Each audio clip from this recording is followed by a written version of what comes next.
بسم اللہ الرحمن الرحیم۔ اکثر لوگوں کے ذہنوں میں یہ سوال گھومتا رہتا ہے کہ اسلام میں لونڈیوں کا کیا تصور ہے۔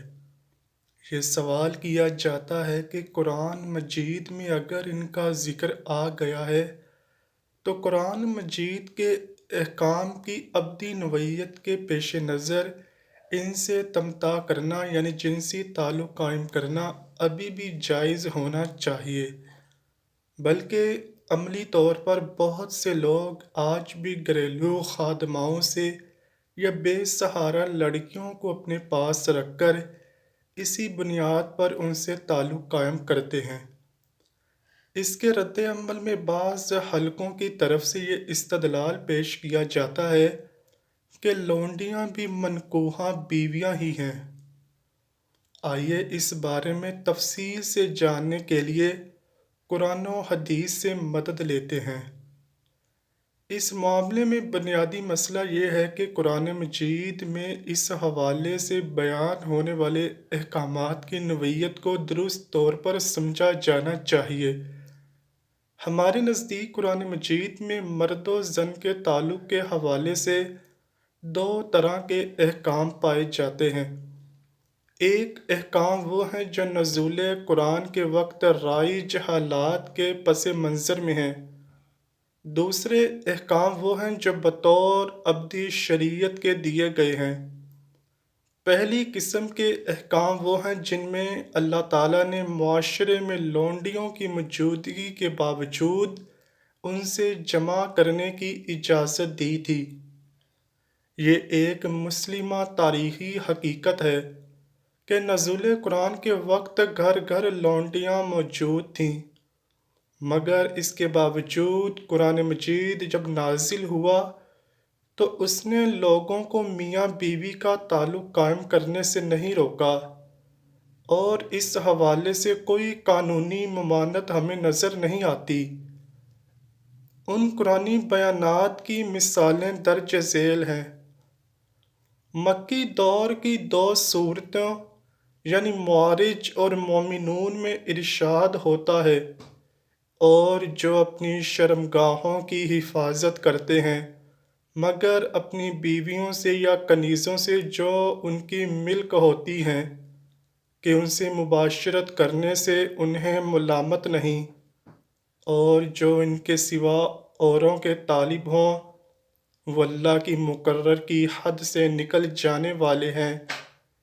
اسی طرح سورہ نساء میں اللہ پاک فرماتا ہے، اور اگر تمہیں اندیشہ ہو کہ تم یتیم لڑکیوں کے بارے میں انصاف نہ کر سکو گے تو ان عورتوں سے نکاح کرو جو تمہارے لیے پسندیدہ اور حلال ہوں، دو دو اور تین تین اور چار چار، مگر یہ اجازت بشرط عدل ہے۔ پھر اگر تمہیں اندیشہ ہو کہ تم زائد بیویوں میں عدل نہیں کر سکو گے تو صرف ایک ہی عورت سے نکاح کرو، یا وہ کنیزیں جو شرعاً تمہاری ملکیت میں آئی ہوں۔ باندی سے اس کے آقا کے لیے جنسی خواہش پوری کرنا جائز ہے۔ قرآن کریم کی آیات اور احادیث سے بھی صراحت کے ساتھ اس کا جواز ثابت ہے، مگر باندیوں اور لونڈیوں سے مراد کیا ہے اسے سمجھ لینا چاہیے۔ باندیوں سے مراد وہ آزاد عورتیں نہیں ہیں جن کو عیاش طبقہ نے بطور داشتہ رکھا ہو، اور آزاد عورتیں جن کی خرید و فروخت ہوتی ہے وہ بھی اس سے مراد نہیں ہے۔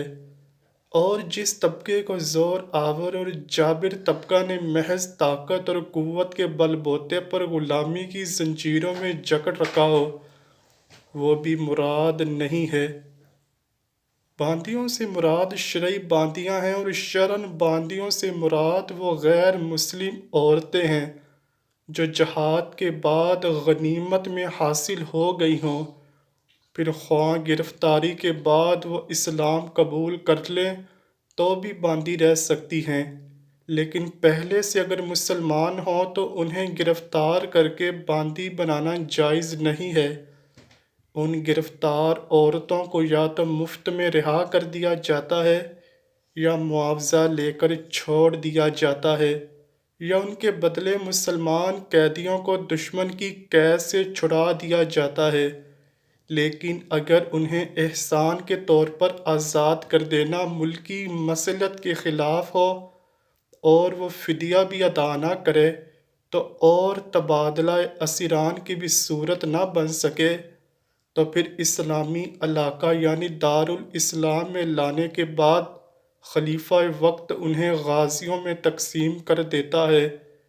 اس تقسیم کی حکمت بھی ملکی اور تمدنی مصالح معاشرے کی بہبود اور خود ان باندیوں کا تحفظ انہیں معاشرے کا ایک مؤثر رکن بنانا ہوتا ہے۔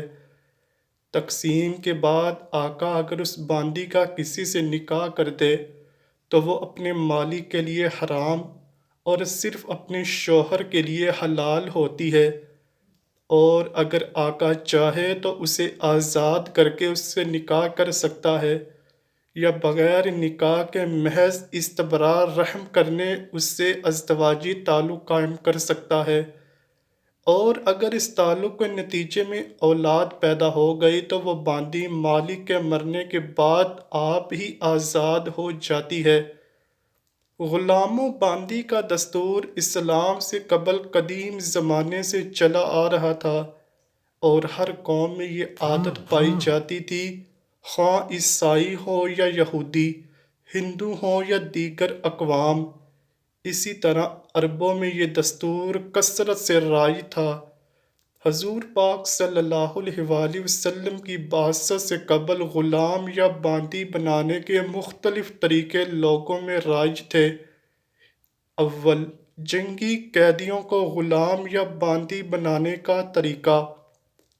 دوم، لوگ فقر و فاقہ کے باعث یا قرض کے دباؤ میں آ کر اپنے بچوں کو یا خود اپنے آپ کو کسی کے ہاتھ فروخت کر دیتے اور وہ ان کو اپنا غلام یا باندی بنا لیتے۔